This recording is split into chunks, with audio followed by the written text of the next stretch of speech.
Hi, and you're very, very welcome to another episode of the Mighty Mini Podcast.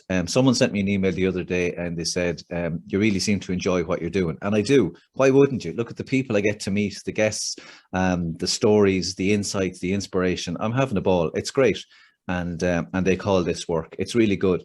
So in 1980, my dad was driving me from Kilcullen to Newbridge College, which will explain the rugby addiction, Damian, but went to Newbridge and we were driving along. And I remember on the radio, there was an announcement that John Lennon had been shot. And geez, my father nearly crashed the car. He was shocked and the whole family were shocked because they were big Beatles fans.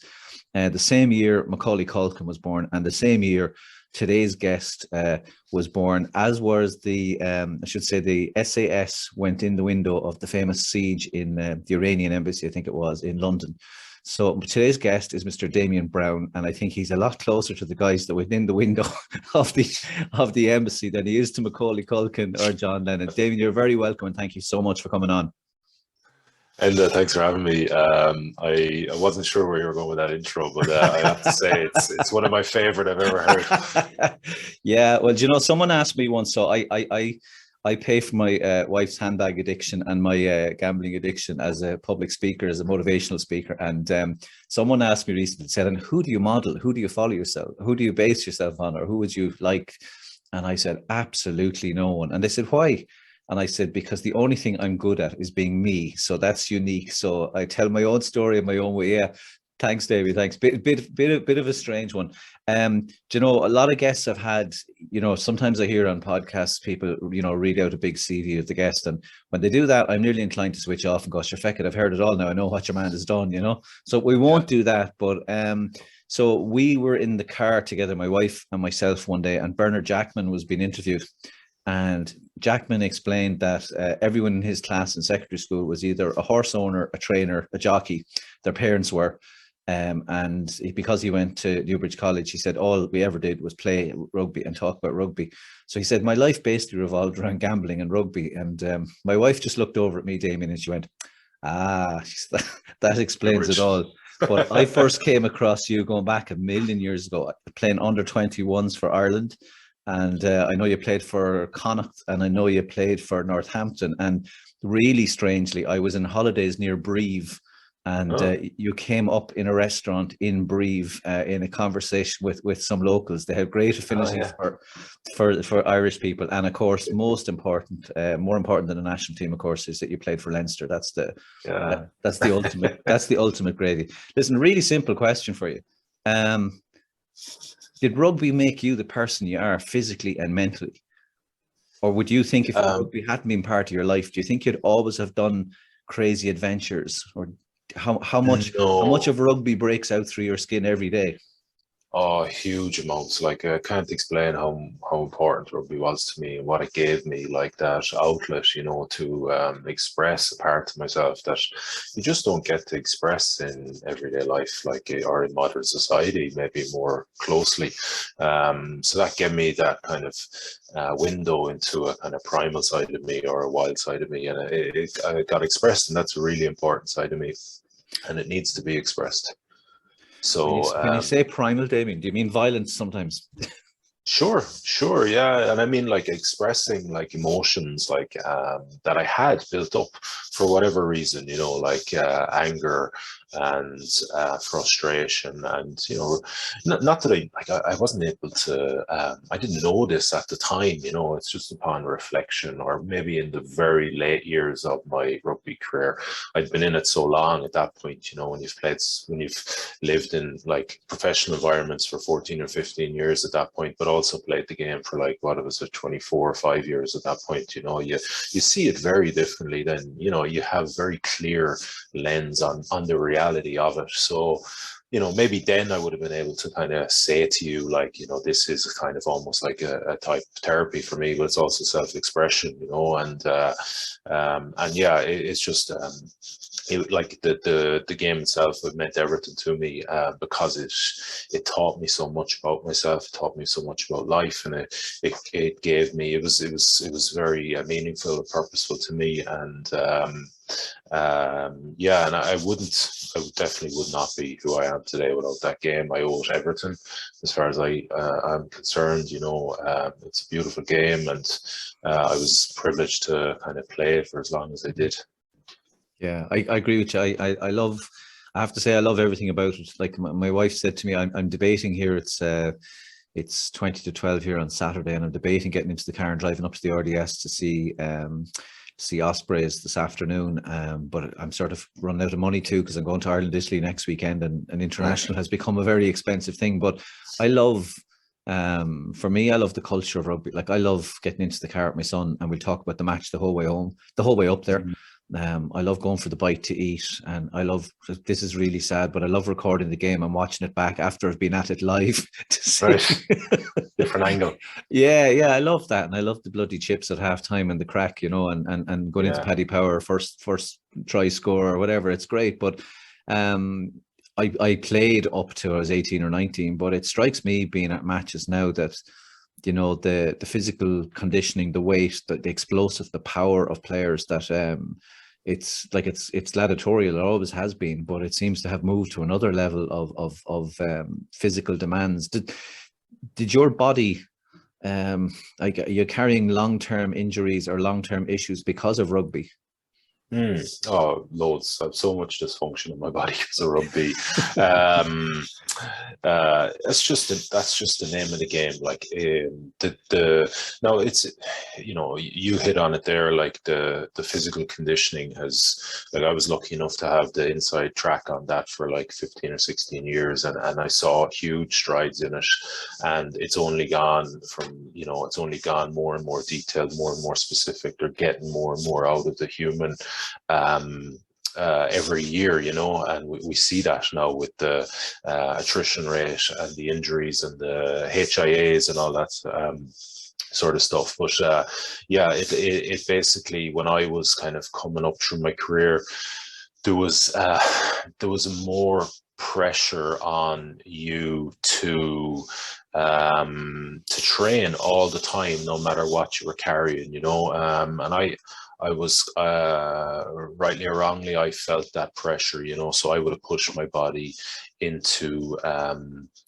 training sessions, into matches that it probably shouldn't have gone into, and maybe wouldn't go into now because there's more care given to the players. But what that does is it catches up in you quickly. So I hardly had an injury till I was about 25,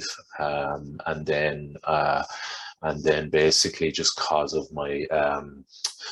of that kind of way, that culture within the sport or within the clubs and the one within me, it started to catch up with me then, and I started to kind of I started to pick up major injuries and have to have surgeries here and there. And then it was kind of not having the environments, and personally not having the information to look after myself well enough, and know what to do and look after my body. That just augmented the kind of demands, the daily demands of the environment. So now I find myself 41. Well, I'll say, firstly, when I finished, I was absolutely broken, absolutely, I mean, in bits. Now I'm better now. That was 35. I'm 6 years later. I'm in much better shape physically than I was then, but that has taken hundreds, if not thousands, of hours of work, over these last 6 years. So and focus.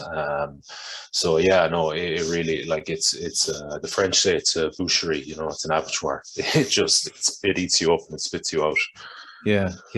It's funny. It's interesting for me to watch you now as an adventurer and a speaker and a writer, and to see you as a player. And like, for what it's worth, when my memory of seeing you live or seeing you play is, you play very much, you're living very much in the style you played. Like, you were never someone who warmed into a game. My memory of you was all action, first minute to the last minute, all in. Like, if you were able to move, you were in it. Every ruck, you were there. And I think the memory's going a bit dim, but my memory was that the rottener, the more physical a game was, you seemed to really grow into it. Like, if somebody was in your face and wanted war, you seemed to be the player that was like, yep, yes, please, whereas Yeah. not every player plays like that, not every No. plays. Damien, I, the physical effort that you're putting into your body at the moment, you said interestingly there, you're really fit and you're feeling good, Nick. We'll get to your next adventure in a moment or two, but when I was reading in prep for this, some of the quotes and some of the stuff you've said in the last year or two, Jesus, jumped off the page to me. But there was one I was intrigued by. You said, "Have camera, will travel." Where did that? So we know certainly to put your body under physical stress, it's a pleasurable thing for you, and to be, to challenge yourself and push yourself. You've done that in your challenges, but where this desire to couple that with travel, where does that come from? just always been really, really curious. Like since I was a young fella, I was. We grew up in a suburb of Galway City, Renmore, like pretty close to the city centre. But we were lucky enough to have there's three kind of streets in our little area, Beach Avenue, Beach Drive, Beach Close, and behind Beach Close was just this, like, basically we call it the woods. Like, it was a woods, and it was farmers' fields, and it was as far as the eye could see. And we used to just spend, from dawn to dusk, like in there, and sometimes after dusk, just exploring as young guys. Like, I'm talking all through our summers, when we were off school, and just always been that kind of way inclined, very got a lot of rewards from exploring physically, like literally, past where I'd ever been before. Like, when I look back again upon reflection. Yeah, I've just always had my favorite book is an atlas, and I've read a lot.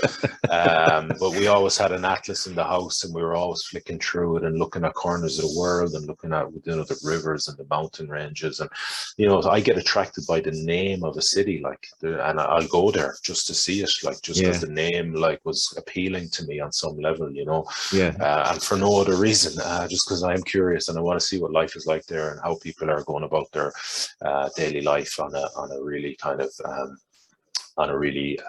basic level. So yeah, I think that's, and I just always been there. We did a lot of, as a family, we used to travel in our holidays were always kind of up and down the west coast of Ireland. Before there was a thing called the Wild Atlantic Way, we were driving those roads, and from Cork to Donegal, from Lisbon to Malin, we knew most of it, and we'd swam in most of those beaches along that coast, so that was kind of instilled in me as well through my parents and their enjoyment from just traveling in Ireland. So I was always very curious, and the filter or the reference I always put on it is like, fuck me, there's these unbelievably beautiful parts of Ireland that nobody knows about.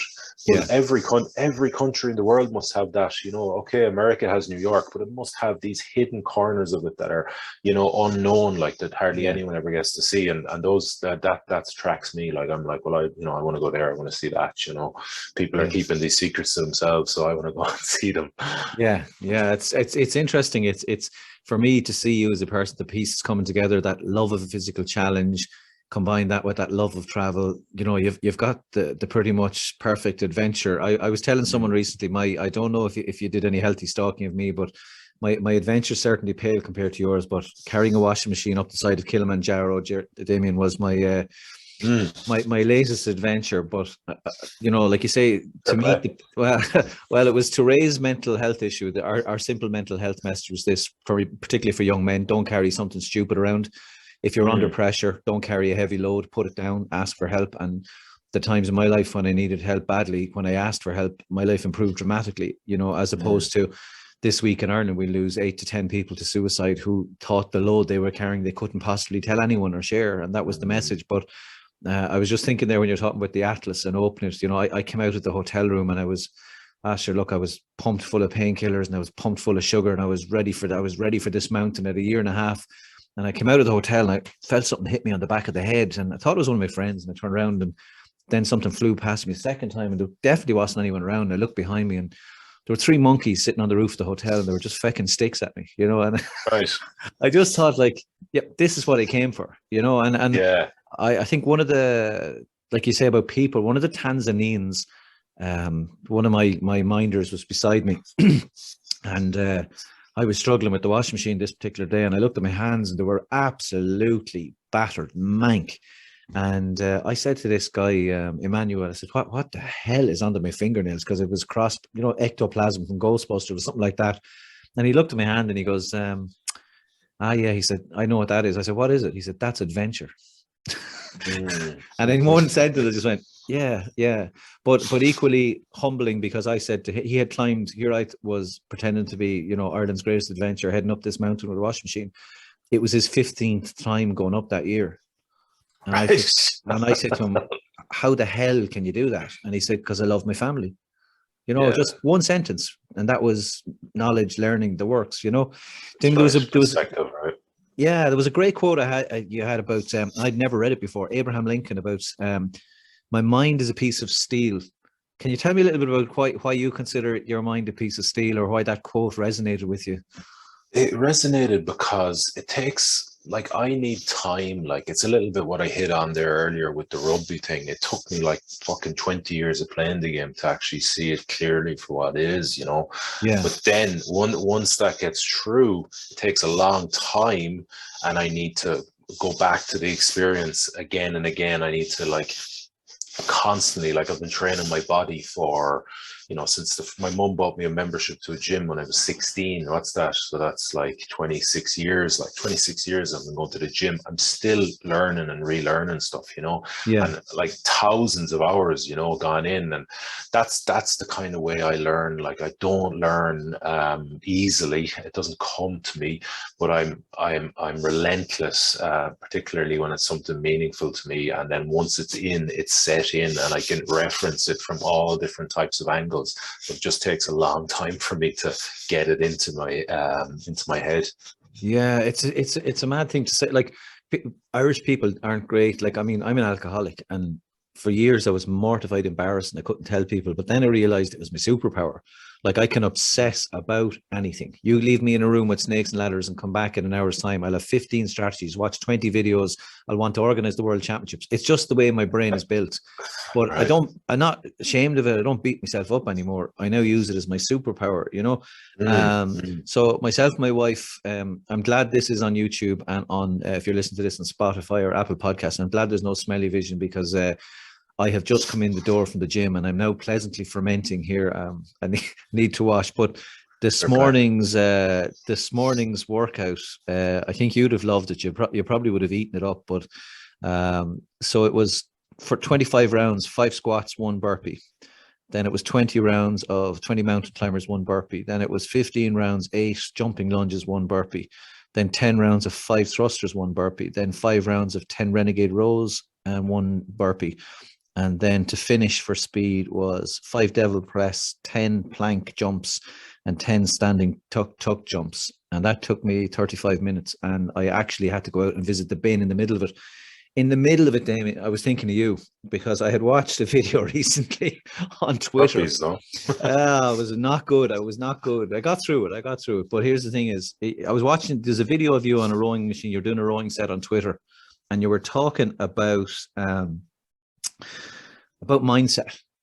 And it really struck me. There was a camera there, and you clearly started off recording it, and you were speaking to people who were following you. But I don't know if you were aware, very quickly, you stopped talking to the camera. You were talking to yourself. You said, repeat, you can get through this. You can do this. This is mindset. This is mindset. You can get through this. How often do you go into that spot where you're fighting that devil? I fought that devil like hell today. There was a guy opposite me. Hi, Stephen, if you're listening to this, but every time I promised myself this morning that every time Stephen stopped, I do 2 reps, because I knew he's better than me. So if I do 2 more, and I got through it that way. But how often do you go to that place, and do you enjoy going to that place? If training doesn't have a mental challenge for me, it doesn't interest me, So I get, I come away from the session disappointed if there hasn't been a mental challenge. At the same, so every session I set up for myself, I need those windows of exposure to what I would deem the weak side of me, the vulnerable side of me, the doubtful. I need to. I don't need to, but I at least hunt that down. That I expose that person, because that internal battle, once I get past it, like it just, I've built myself up. You know, I've gone into something where nobody else knows what I went through. Nobody else knows the doubts, the weakness, the darkness, the overwhelm, and you've come through it. So I float out of the gym or wherever I'm doing the training, like after that, you know, because I've literally embraced a side of myself that the reality is we all have that weak side. We all have, our mind is not strength. And when you do that, you build yourself up, you know. So yeah, a lot of my training and a lot of what I do is to open up that and to find that and to expose that. Now, what I will say is that takes a lot of emotional energy. This is not easy to go into these places. So I actually program it, you know. So I'll do maybe 8 weeks or an 8-week training block or a 10-week training block where I know it's going to get progressively harder physically and mentally. But after that, then I will take some time off. Like it's just, it would not be, I find it's not sustainable, at least, you know. But yeah, so basically you're building yourself up through your own power. Yeah, it's fascinating. I'm just thinking, the guy who was doing the session this morning came over to me at the end. He said, "Are you okay?" And I said, "Why?" Because somewhere in the middle of that process, I was so emotionally involved. I actually felt like crying. I actually could feel myself starting to cry. And there's people around, you know, it was a big class of people. And I said, "Right, bring it back, bring it back." But like, I sat in the car afterwards. I felt like I crashed the car, or I felt like I'd had a fist fight with someone. Like I was properly stressed. And it's interesting to say that you intentionally go after that and program it for a 2-month period. I'm sure. Look, if someone hasn't read your blogs or followed you on Twitter or your Instagram posts, like, please go and find Damian on social media, because I promise you, even you know, you don't have to go on mad adventures, but there's so many life lessons that you can learn from his journey and from what he's talking about and what he's doing. Oh yeah, for sure. I mean, Damien, can you tell me about the controllables, the 4 controllables? I'm fascinated by that. Yeah, so that's kind of touching a little bit on what I just kind of tried to explain, you know. So I suppose my journey has all been through experiential learning, like, you know, and with like big drivers, like with real purposeful and meaningful drivers. So first rugby, and now like almost a intention to realize my full potential as a human, right? So throughout that, like I've just been kind of I'm a loner, so I spent a lot of time alone, like just training, going after these things, putting in the work that needs to be done. When you give yourself that, or when you have that space, you figure out a lot of stuff, right? So I've kind of, through that period of like constantly trying to reach my potential as an athlete, firstly through rugby and now through adventure, I've realized like that, you know, the mind is the limiting factor always. Like the body will keep going, but the mind is the thing that will stop you getting to your performance level. So what I've developed almost through constantly going back and chasing that performance is a method really to control your mind when you're getting into those real edges of your capacity physically, because there's always more. Just it's a perception thing, right? So you perceive that you are at the edges of your capacity because the biofeedback you're getting from your body is telling you you cannot continue. But that is untrue. That perception is untrue if you can control your mind in those states. So what I've discovered is that the first port to call is always self-awareness. So being aware of the reality of the situation you're going through. So when you're in these states of physical duress and stress and fatigue and lactic acid pouring through you, your mind will act what I call first level thinking. So it's just be panic, it'll be stress response, it'll be I want out, it wants, I can't continue, can't do anymore. You know, it's all negative. But if you become aware of the reality, then you can, through your self-awareness, that you're actually saying that to yourself. So that will be unrecognizable unless your self-awareness flags it. And then it's about redirecting your mind to something that is within your control through concentration. So then there's 4 things that are always within your control that you can concentrate on, no matter how physically bucked you are, no matter how much lactic acid, no matter how much doubt, no matter how much fatigue you're going through. If you can bring your concentration to one of these things, you can control your mental state and you can push on physically in terms of your performance and your output. And they are your body position and technique. So no matter what you're doing, it doesn't matter. The sport is it's indifferent. It doesn't matter if it's running, if it's rowing, if it's climbing, if it's speed skating, washing machine if it's cycling. Washing machine carrying, the body position and technique of climbing up a mountain with a washing machine on yourself. So if you can bring your concentration to something within your body position or the technique of that, that will neutralize your mental state. So it will take your mental state from a negative place to a neutralized state just through the act of concentration. And what that does, by concentrating on something within your control, it makes you present. So it gives you this state of no mind, meaning that the effects, the physical effects have no effect on your mental state, because you are so concentrated, you're so dialed in, you're in the present moment. And it's the same, the next 2 controllables are breath. So your breath, exactly the same thing. You're 3/4 of the way up Kilimanjaro.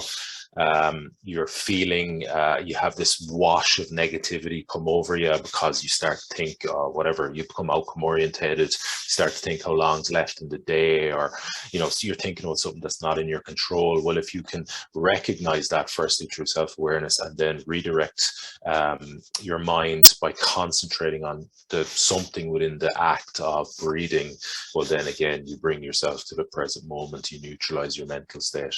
And the third one there is effort. How much effort am I putting through my left leg as I climb up, as I'm taking this step? Or, if I'm rowing, how much effort am I putting into my upper back on my right hand side? The more specific, the better, because they bring your concentration to that part of your body. You make that mind muscle connection and you become totally present, and that has a neutralizing effect on your mental state. And then the last one is self-talk, which you already hit on there. You said you saw me in a training session, start talking to myself. And again, our self-talk is always within our control. The thing about it is that half the time we don't recognize what we're saying to ourselves. We're constantly having a conversation with ourselves, but it's unrecognizable. And that's why self-awareness is so important, not just in performance, not just in training, not just in adventures, but in life generally. The more aware you can become of that conversation, well, if you're not aware, you can't change it, and sometimes we'll need to change it because we're biased towards negativity as humans, and our culture definitely doesn't help with that. So with the self-talk, the great thing about it within the 4 controllables method is that self-talk can actually bring you from a negative state to a positive state, because we can link a lot of positive emotion with the conversation that we have consciously targeted or focused to have with ourselves. So so that bypasses that neutralized mental state and brings us to a positive place using emotion, using positive imagery, and that's a complete game changer, and then it's just a really powerful tool, not just in performance, not just there at the edges of your capacities, but the more you can learn to think like that, the more self-aware you become, the more self-belief you start to have, the more your powers of concentration, the more control you have over your mind, and the more time you do that, and the more regularity you do that with, you start to totally rewire the way you think, and you become a lot more present because you're constantly redirecting to the present moment. And that's a very, very healthy thing. So it translates unbelievably well back into everyday life. Yeah, wow, Damien, I honestly, that's absolutely fascinating, and it's so true. I wish I had come across more of what you speak about there when I was doing them. I had to live it to learn it. I do remember, I did at one stage, I did 9 marathons in 8 days. I did Belfast to Waterford, carrying the washing machine at the start, and it struck me every evening we'd go to a nice hotel or we'd be in the physio room and someone would say, do you remember that gorgeous girl that we saw? Or do you remember that car? Did you see that house? And I had to say to my wife at one stage, I have no memory of any of it. That I literally pick a spot on the road and I am one step at a time. I am completely like, I would describe it to people as a bottle of whiskey. I'm out of it. I do not know my own name after a few minutes. That I just go so deep inside myself. But to the extent that I had, like, my minder would have to say, and it's time to eat or it's time to drink, because I've switched off completely, you know, and it's a weird sensation. I was telling someone recently, it's like, you know, when you're a child, for me, it's like when you were a child and you got in the car and you fell asleep and suddenly you're back in Galway and, you know, it's like a magic journey. Time seems to warp or distort for me. Do you get that you don't have a day can be 5 minutes for me? It doesn't feel like a day, you know, or, you know, weeks or months disappear. It's that level again of focus and concentration, right, on what you're doing. It depressurizes time, like, so it takes all the that pressure that time has on us away because we are so dialed in on what you're doing. So I can imagine there's nothing would be more focusing than a washing machine squeezing down your back as you have to walk from Belfast to Waterford. But yeah, so that's what I found as well, is that, like, you know, by organizing your psychology in a certain way, you can manipulate the effects of time over you, you know. So basically that's what we were talking about there in her terms of, it just doesn't have any effect on you.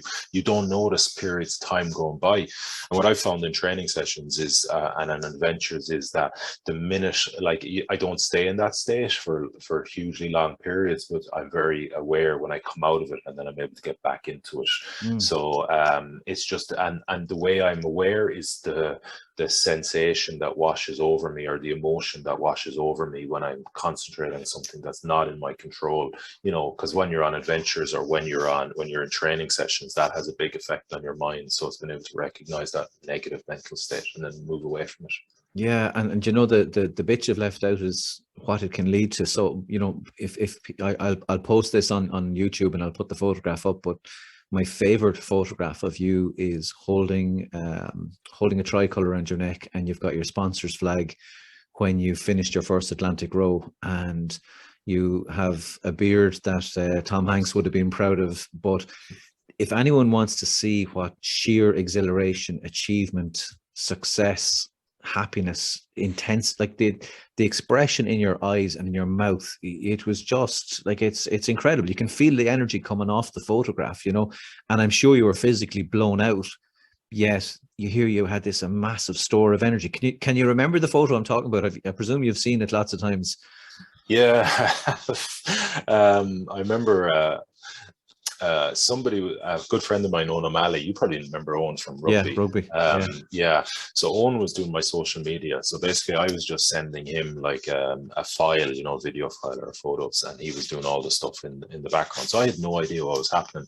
And when I finally got my phone in Antigua and linked up to Everton, his was one of the only numbers that could get through to me because of the way my system worked on the boat. I couldn't have everyone messaging me because it would have eaten up all this very expensive data that I had for sending stuff, right? So he was one, and he sent me that picture going, one for the mantelpiece, and a load of exclamation marks. So he saw it before, you know, he had, you know, got it somewhere and then sent it on to me. But I remember well, So it was just after getting off the boat, and again, it was just an expression of like Everton, right? The achievement, the relief. Like, you put 19 months of your life into making something like this come to pass, and then you have obviously, what was it? It was just over 2 months on the boat, and finally achieved what you've been kind of dreaming about for 12 years and working towards for 22 months. Like, so there's this enormous sense of relief and of course sense of achievement, and And there's a lot of emotion there as well, because my family were there, and some of them were unexpectedly there, like my brother, like, so I was very kind of taken aback to see him there. I didn't expect to see him there. So, you know, and I'd seen how much it meant to them as well. Like they're, you know, you know, you could see, like, visibly see, like, you know, tears in my dad's eyes and that, you know, and I didn't know, like, I didn't know that that was, you know, how much it really meant to them until that moment. So it was just this kind of accumulation of a load of different things, and then it just comes out, like, and you're like, ah.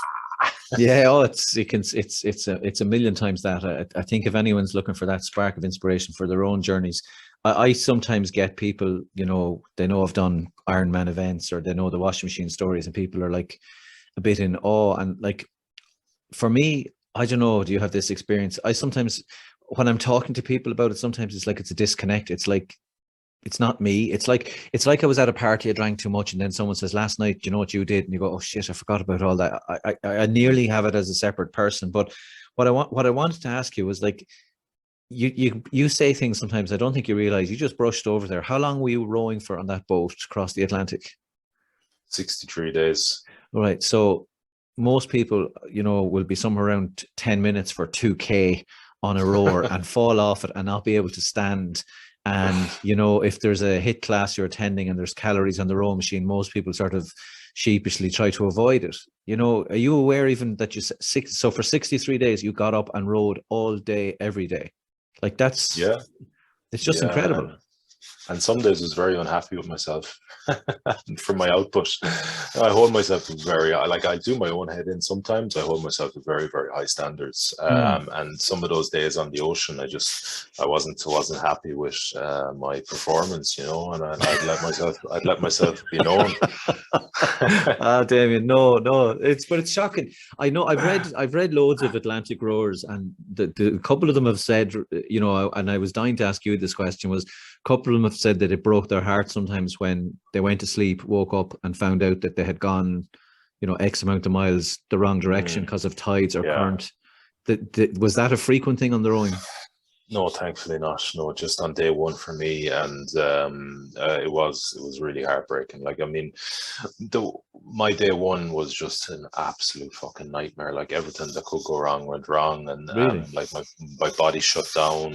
So it's a bit of a long story, but basically I had made a poor calculation in terms of when I should taper my training. So when I should stop training before, you know, the actual event. Yeah.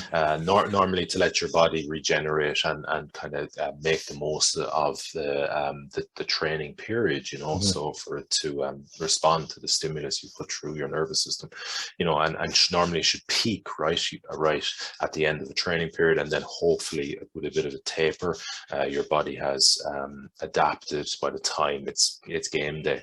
So I made a big mistake with that, and instead of it being like, it probably should have been 4 or 5 days, maybe 7 at most, it ended up, for me, it was 23 days for a couple of different reasons. So my body was totally detrained, and then I burst out of the blocks, right? I'm the last boat.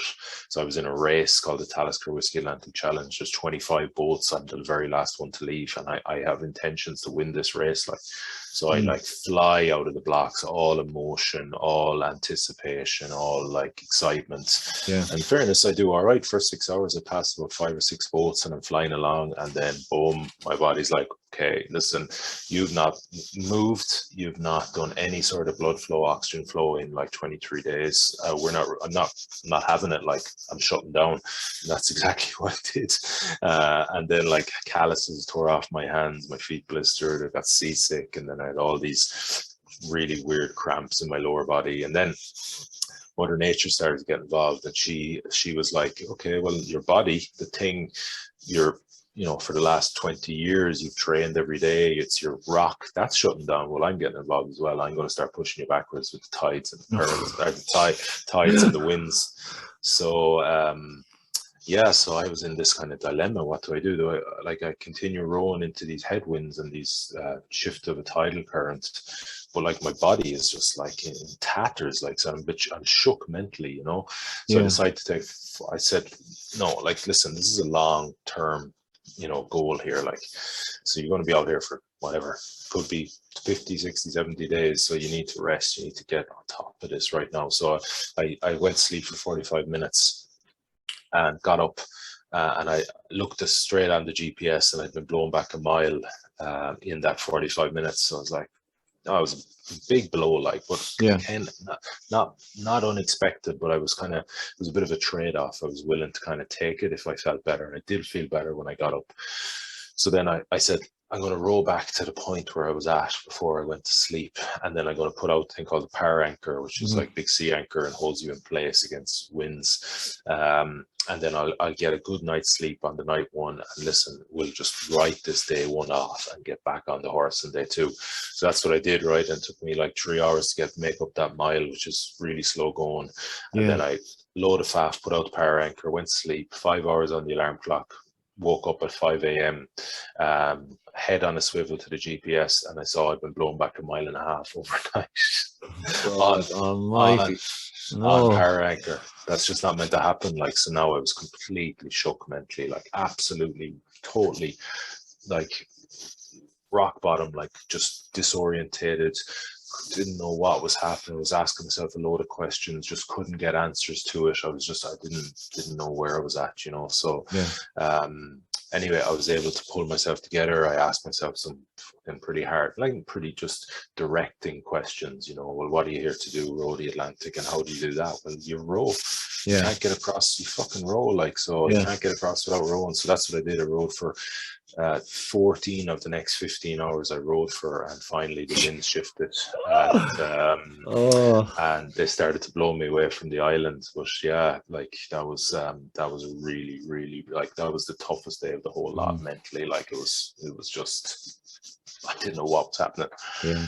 Can I say, anyone who's listening to this, thanks for following the podcast. Please share and like and all the other things you're supposed to do. But if you have time, go to this part of the podcast and have a look on YouTube, because Damien's face when he was telling that was brilliant, because you're actually physically, I can see you nearly starting to sway with the swell on the boat, Damien. And Damien, here's the mad thing is, can you tell people what you're training for at the moment who mightn't be following you? Because like, I think that I have 20 other questions I wanted to ask you, but in the middle of telling me about seasick, going backwards, rowing, disaster, near failure, massive waves, what are you training for right now? Just so people know. Training for another Atlantic row, but this time a harder one. Right. So what's the plan? Galway to? No. So starting in New York. Yeah, starting in New York and rowing to Galway with a friend of mine this time into our hometown in it's our hometown of Galway. We're both Galwegians, so that's not far away now. We'll hopefully leave New York around mid-May, and get to Galway. Who knows? Yeah. The average crossing time is about 80 to 90 days. So it's a really, really tough row. Obviously, you're going in. So the last time the Atlantic row I just kind of discussed a little bit about with you was the Canary Islands to Antigua. So you're only about 12 degrees above the equator, whereas now we're a long way from the equator, and a much more inconsistent sea, or an unforgiving sea. So we have a lot more challenges, but that's what I want. You know, I'm not saying that in any way like to build it up or build myself up. That's what I want. There's no point going over all ground. Like, you need to constantly be looking for, or at least attempting or endeavoring to do things that challenge you, right? And this is definitely going to challenge me. From that challenge, I hope to gain lots of kind of perspective and growth.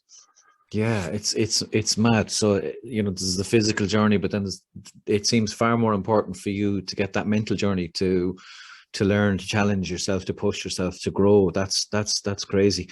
Well, I'm going to die. I'm going to die. You're going to die. We're all going to die. Like, that's common. That's the reality.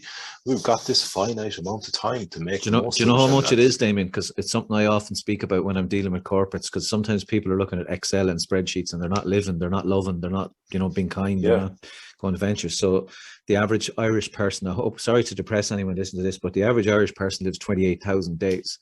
And right. I actually do a countdown on the screen. I have, a big clock. I have it goes 10, 9, 8. But the funny thing is, when I do the countdown to dying, everyone in the room looks around to see who it is, because we all assume it's not me. And the thing is, you're right. I totally agree with you. It's squeeze the juice out of every single minute of every single day, because it's Absolutely. the clock is definitely ticking. Yeah. I was going to ask you, Damien, like, so if I'm watching TV with my wife and a documentary comes on about you or someone like you or an adventure, like my wife, the first thing she usually, there's no sentence, she just goes no, and she changes channel, because she knows what it will bring, what that will bring to our house. Or, it's not like going out the front door to do 5K. Like I don't know. I was, for the last few years, it's probably 12, 14 hours a week. But there's the media, there's the podcast, there's the journalists, there's the fundraising, there's the things we were talking about off air there. The pain in the ass stuff takes huge amounts of time. What with the people in your life, how tolerant are they, or do they just now go, that's Damien, he's going to walk to the moon next, and he's going to cycle to Mars? So good question, right? How tolerant are they?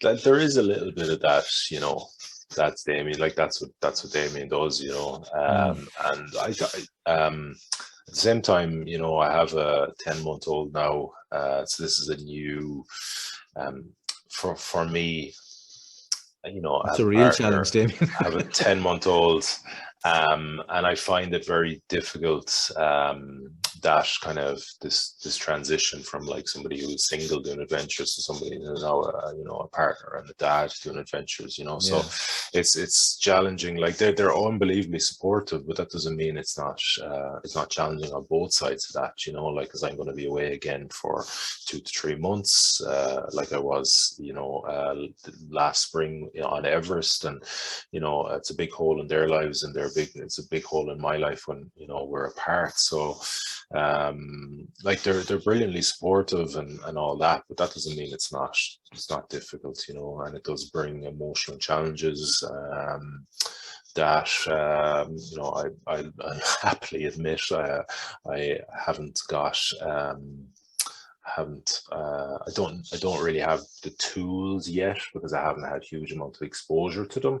I don't have the tools yet. Now, like Everest, I found very difficult emotionally because of that. Now that exposure should help me with the Atlantic row, but I still imagine it's going to be very, very difficult, because the relationships have deepened in that time, So, there's no.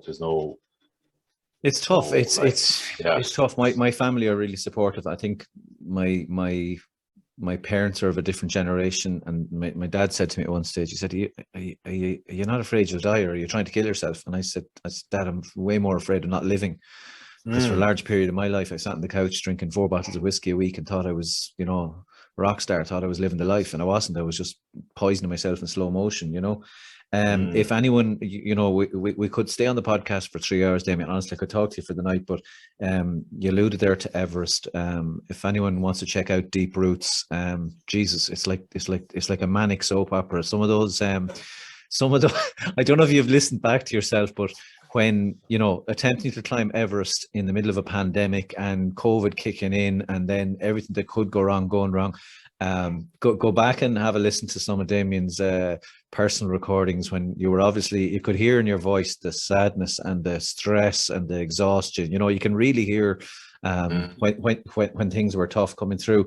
Damien, I've every single guest who's been on, there's only one common question we've had, because I've had Mary Lou MacDonald, I've had Michael Healy-Rae, Derek McGrath, the Waterford hurling manager. We've had, for me, this podcast, I want it to be a brain buffet. I want people to listen and hear about people that they mightn't necessarily have come across, because all the adventures go on the Adventures podcasts, and I had Ross Byrne from Leinster. We've loads of variety, but there's only one common question. So, and you're about to get it now. So I left it out 2 weeks. Why am I worried? No, don't be worried. It's easy. But I left it out about 2 weeks ago. Geez, I got a barrage of emails from people saying you forgot the DeLorean. You forgot the DeLorean. So it's Back to the Future question. So it's you're in the DeLorean. You're coming up to 88 miles per hour. You've hit the flux capacitor, and you're about to travel back. Is there a particular time in your life that you would use that DeLorean to travel back to. So we've had all sorts of guests have all sorts of answers. I think Jarlath O'Regan, the Irishman abroad comedian, his answer was class. He said he wouldn't like to go back to any time. He would set it to 0. And I said, why? And he said, because sometimes in life, what we think was an idyllic time, if we saw it in reality, it might be awful. So he didn't want to go back. I'm trying to remember. I think Derek McGrath went back to when he was 9, playing 4-hour games of soccer in front of his house, and only coming home because he had sunburn or because his mother was shouting out on the road for dinner. But where or when can you envisage, if I gave you that machine, is there somewhere, a time or a period that you go back and say, yeah, that was just magic, that was good days? Right, yeah. Some family holidays we had.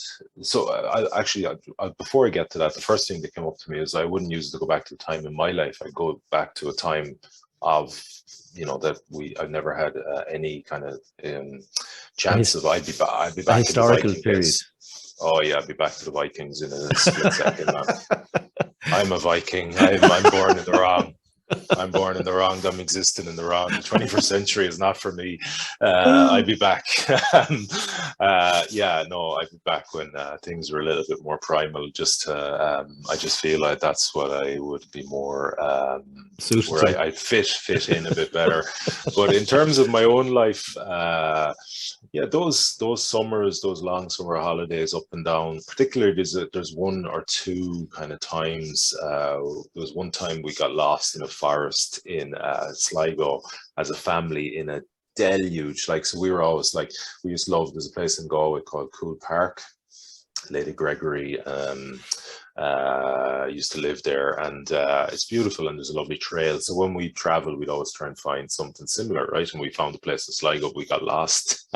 And then out of nowhere, we got a deluge, proper monsoon deluge came. And I just remember it just been the best thing ever. We were lost in this forest. My dad was stressing out. My mother was like, what the fuck is happening? And nobody could find the trail. And I was just loving it. You were like, we're lost in a storm. I don't know. It just sits in my memory very fondly. And then there was another time, we spent quite a bit of time up in the Inishowen Peninsula in Ballyliffin. And my dad is a big golfer, and I used to play quite a bit of golf. And I just remember playing some of those courses with him as a kind of 14, 15-year-old, and just been so kind of in awe of him. He was a really good golfer then. He's shit now, but he was really good then. Just hope he doesn't listen to podcasts, does he? I know, right? Yeah. But yeah, no, I remember at one point we were in County Sligo walking up the First, and I think the west of Ireland was only a couple of weeks away, and he was told he had a place in it at the time if he wanted. Yeah. I remember looking at him like he was just this giant, this amazing, God. Yeah, exactly. Yeah, so that's gas. I must give a shout out to a friend of mine called Gino Kavanagh. I hope he's listening to this. Gino lives in Tramore, but he has been in all 5 series of Vikings on the History Channel. He looks the part now. He's got a proper long beard now. But I met him during lockdown. He was at a bus stop in Waterford, and I said, "Oh, Gino, how are you?" I said, "I haven't seen you in ages." I said, "Where are you going?" He said, "I'm going for a COVID test." And I said, "Oh, why?" He said, "I'm back on set, Dublin tomorrow morning." And I said, "Right." And I said, "What's the new series like?" Because he's always giving me little tidbits about stuff going on. And he said, "Tomorrow's a rough day." He said, "I have to behead 2 women." And I said, "What?" He said, "Yeah, they were disrespectful to the chieftain. So I'm an elder now. So my job is to cut their heads off tomorrow." And he was standing with an ice cream in his hand outside a bus stop in Waterford talking about this. And I said, "Yeah, it's great." He actually did a great thing for me. I don't know if you get goodwill messages. I'm sure you get loads of people, but shortly before we did the 9 marathons in 8 days, he got Ragnar from Vikings to wish me. He sent me a little video message. So because he knew I was a big fan of the Vikings thing as well. I'm just laughing here at the two of us, but yeah.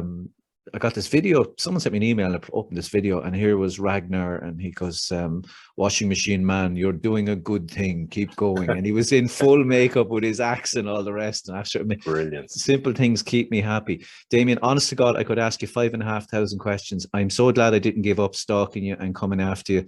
I really, really mean this. Best wishes in your adventure. I know you'll enjoy every second of it. And the funny thing is, I know it's not a terminal process. I know there's another one and another one and another one after that. As long as you've got the energy and the body to do it, I know you will. Damien Brown, thank you so much for coming on the Mighty Mini podcast. Remember, if you've enjoyed the podcast, please like, subscribe, share this, send it to someone who might need a bit of a laugh or inspiration today. And if you've got any ideas or thoughts on the podcast or people you'd like me to interview, please get in touch. Thanks again for all your support.